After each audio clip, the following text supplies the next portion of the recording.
नमस्कार, मी संभाजी पगार आणि तुम्ही पाहतात लोकशाही माझा SP न्यूज इंडिया। नाशिक शेतकऱ्यांसाठी पेन्शन योजना सुरू करण्याच्या मागणीसाठी जनता दल सेक्युलर आता मैदानात उतरला आहे। जनता दलाचे राष्ट्रीय अध्यक्ष आणि माजी पंतप्रधान HD देवेगौडा यांच्या आदेशानुसार आणि पक्षाचे प्रदेशाध्यक्ष नाथाभाऊ शेवाळे यांच्या नेतृत्वाखाली नाशिक जिल्ह्यात शेतकरी जोडो अभियान सुरू होणार आहे। हे अभियान 5 ऑक्टोबर ते ऑक्टोबर 31 दरम्यान राबवण्यात येणार आहे।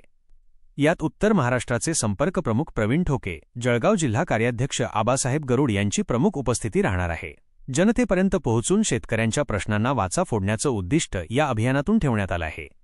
या अभियानाचे आयोजक आणि जनता दल सेक्युलर नाशिक जिल्हा कार्याध्यक्ष राहुल गरुड यांनी या संदर्भात माहिती दिली आहे। त्यांनी सांगितले की शेतकरी पेन्शन योजना सुरू व्हावी यासाठी आम्ही हे अभियान सुरू करत आहोत। जिल्ह्यातील प्रत्येक तालुक्यात जाऊन आम्ही शेतकऱ्यांशी संवाद साधणार आहोत।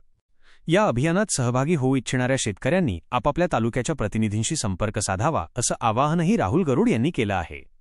तालुकानिहाय संपर्क प्रतिनिधी बागलाण संतोष जाधव, देवळा निंबाखरे कळवण तुकाराम पवार, मालेगाव वसंत पवार, नांदगाव योगेश गायकर, चांदवड चंद्रकांत अहिरे आणि पंडित भवर।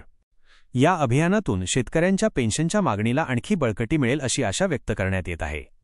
मी संभाजी पगार आणि अशाच ताज्या बातम्यांसाठी पाहत रहा लोकशाही माझा SP न्यूज इंडिया।